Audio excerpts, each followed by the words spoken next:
Shohei Ohtani is coming. Not just as a baseball player. Not just as the most dominant offensive force in the sport right now. Not just as the man carrying a 52-game consecutive on-base streak that has the entire baseball world holding its breath with every plate appearance. He is arriving as something this city has a specific, complicated, deeply personal relationship with.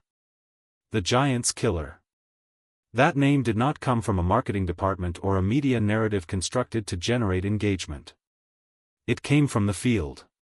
From the evidence of what happens, repeatedly, reliably, with a consistency that has moved beyond coincidence into something that feels almost personal, when Ohtani steps into the batter's box against San Francisco pitching. And this time, as he arrives carrying the weight of a historic streak, as this city braces for what it knows is coming while simultaneously unable to look away, there is something else present in the atmosphere that makes this visit different from every previous one. Last year's tragedy. No one inside Oracle Park can look at Ohtani without being reminded of it. No one in that dugout, in that front office, in those stands filled with fans who have followed this team through everything, triumph, heartbreak, rebuilding, the full human range of what it means to invest your emotions in a sports franchise, can separate what is about to happen from what happened before. The wound is still there. And Ohtani is walking directly toward it. Stay with us. Because what this visit means, for a city still carrying last year's pain, for a team desperate to prove it has moved beyond that pain, for a streak that arrives in enemy territory with everything on the line, is a story that goes far deeper than any single series can contain. San Francisco's relationship with baseball is not casual. This is not a city where the team competes for attention against a dozen other entertainment options, where fans arrive with partial investment and leave early when the result stops being interesting. The Giants are woven into the fabric of this city in a way that transcends sport. They are part of the identity of a place that takes its identity seriously, a city that has always understood itself as different, as singular, as existing slightly outside the mainstream of American life in ways that its residents consider a point of genuine pride. When the Giants win, San Francisco wins. When they suffer, the city feels it. And last year, the city felt it. The specifics of last year's tragedy, the term being used now by players, coaches, and fans inside the Giants organization, are not simply about a bad series or a painful loss. In baseball, bad series happen. Painful losses happen. They are processed, filed away, used as motivation, and ultimately released because the schedule is long and there is always another game. What happened last year was different.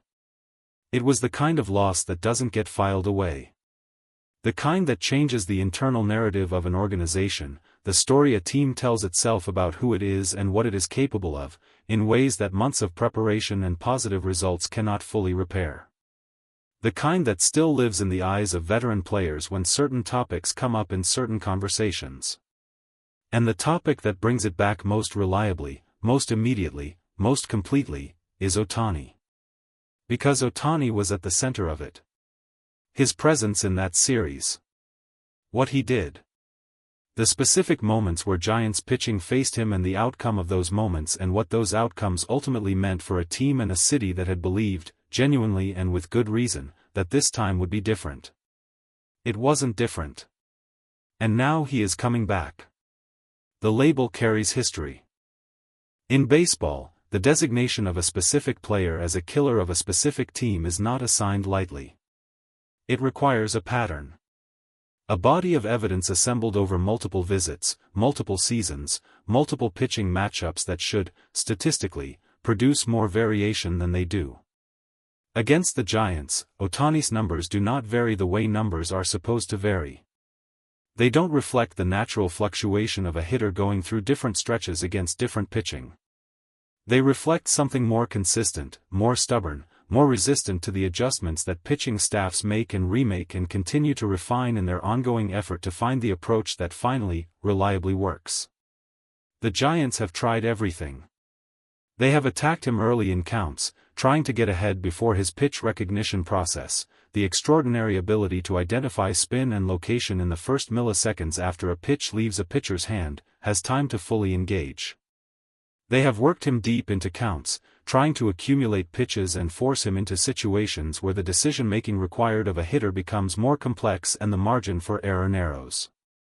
They have changed velocities, changed pitch sequences, changed the arm angles from which he sees the ball, changed the location patterns that their scouting report suggested would create the most uncertainty for his swing decisions. None of it has produced the consistency they need. Not against Ohtani. He adjusts. He always adjusts.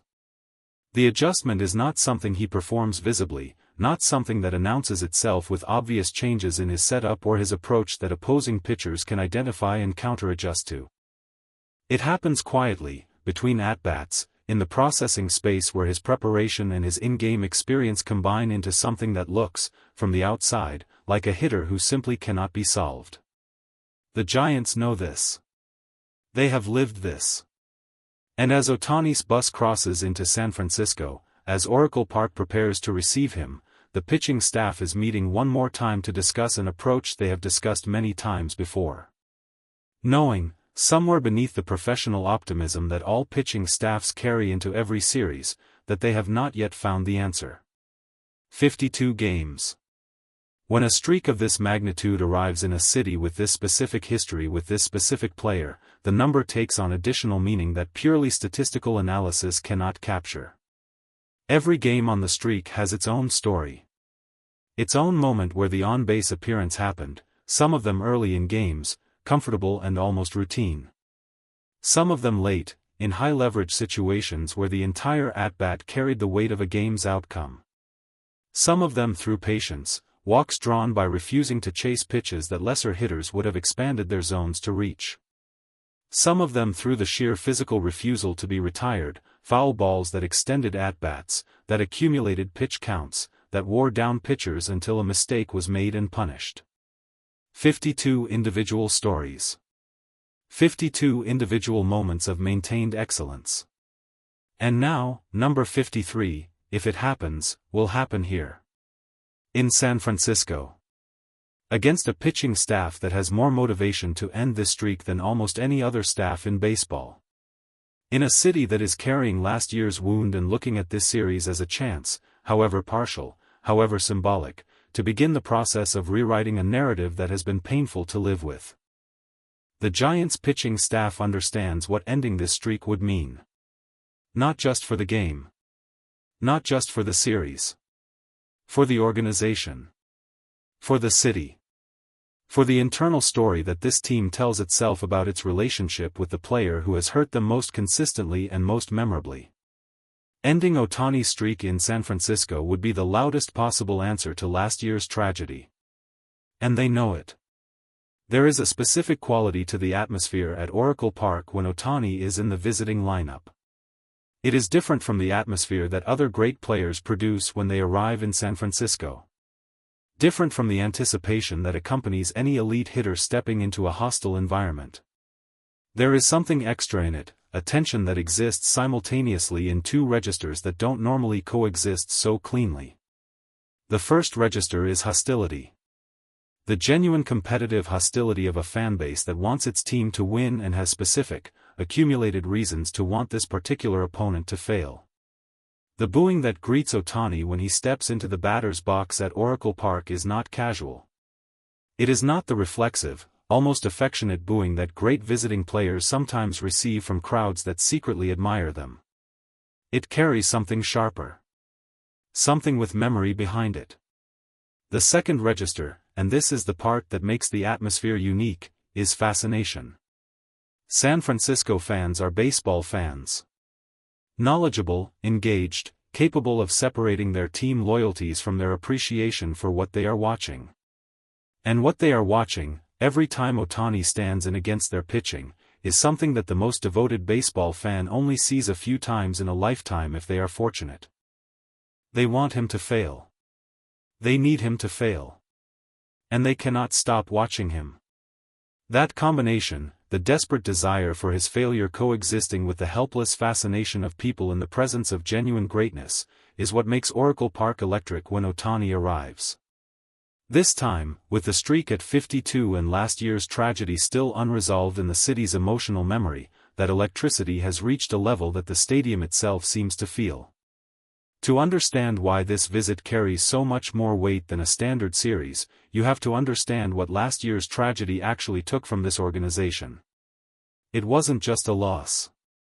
In professional sports, losses are the price of competition. Every team loses. Every organization experiences the specific pain of falling short in moments where falling short costs the most. That pain is real, but it is also familiar enough that organizations have developed the processes and the language and the internal culture necessary to absorb it and continue forward. What last year took was something harder to recover from than a loss. It took confidence. Specifically, the confidence of a pitching staff that had believed, with genuine, evidence-based belief, that they had developed approaches capable of limiting what Ohtani could do. Months of work. Hours of film study. Conversations between pitchers and catchers and pitching coaches about tendencies and patterns and the specific vulnerabilities that their analysis suggested existed in Ohtani's approach. All of that work. All of that preparation. All of that carefully constructed confidence. And then Ohtani dismantled it. Not by doing something unpredictable. Not by abandoning the tendencies their scouting had identified or the patterns their analysis had mapped. But by being so extraordinarily capable within those patterns, so precisely skilled at adjusting to exactly the pitches that were supposed to exploit his weaknesses, that the preparation itself became a reminder of its own insufficiency. That is a specific kind of defeat. One that doesn't just end a series. One that makes the next preparation cycle harder because the foundation of belief that preparation requires has been compromised. The Giants have spent the months since last year rebuilding that foundation. This series is the test of whether the rebuilding held. Here is what San Francisco may be underestimating. Ohtani does not arrive in enemy territory the way most players arrive in hostile environments. Most players, even great players, feel the atmosphere of a crowd that wants them to fail. It registers somewhere. It creates a subtle adjustment in their internal state that requires management, that requires the application of mental discipline to counteract the pressure a hostile environment generates. Ohtani arrives differently. Those who have observed him closely in road environments, in stadiums where the crowd noise builds specifically around his at-bats, where the hostility is focused and loud and entirely directed at him, describe a quality in his demeanor that is difficult to explain and impossible to manufacture. He seems more focused in those environments. Not less affected, more focused. As though the external pressure, rather than creating interference that needs to be managed, simply adds additional clarity to the task at hand. His preparation for this specific series, against a pitching staff he knows well, in a stadium he has performed in before, carrying a streak that gives every at-bat an additional layer of significance, has been as thorough as his preparation always is. Which means it has been extraordinarily thorough. He has studied this giant staff with the same obsessive attention he brings to every opponent. The pitch tendencies. The count patterns. The moments of predictability that exist in every pitcher's approach no matter how carefully they try to eliminate them. He arrives in San Francisco not despite the history but fully aware of it. Not burdened by the significance of the streak but simply informed by it, knowing what is at stake, having processed that knowledge, and having set it aside in favor of the only thing that actually matters. The next at-bat. San Francisco is ready. Or as ready as a city can be when it knows what is coming and has learned, through repeated experience, that readiness and resistance are not the same thing. The Giants will prepare. Their pitching staff will meet one more time and discuss one more approach and arrive at the field with the professional confidence that preparation produces and that this specific opponent has a history of testing beyond its limits. The fans will fill Oracle Park with the specific, charged atmosphere that only exists when a visiting player has earned genuine hostility through genuine damage. They will boo. They will hope. They will watch with the helpless fascination of people who want to see something fail and cannot stop watching it succeed. And Ohtani will step into the batter's box.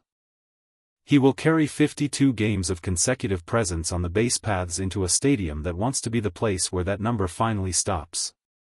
He will stand in against pitching that has more reason than almost any other pitching in baseball to find an answer that has so far not been found. He will exist, as he always exists in these moments, in the quiet space of total preparation meeting total presence. Last year's tragedy is real. The wound it left is real. The desire of this city and this organization to write a different ending to this story is real and legitimate and earned. But Ohtani's preparation is also real. His focus is real. His adjustment capability is real. The 52 games that came before this one, each one requiring something specific, each one producing the result the streak demanded, are real. San Francisco is in chaos because Ohtani is arriving. The chaos is understandable. But Ohtani doesn't live in chaos. He lives in preparation. In routine. In the quiet certainty of someone who has done the work so completely that the noise of a hostile city, the weight of a historic streak, the memory of last year's tragedy hanging over every at-bat, none of it reaches the place where he actually competes. That place is calm. That place is ready. And in that place, 52 is just a number waiting to become 53.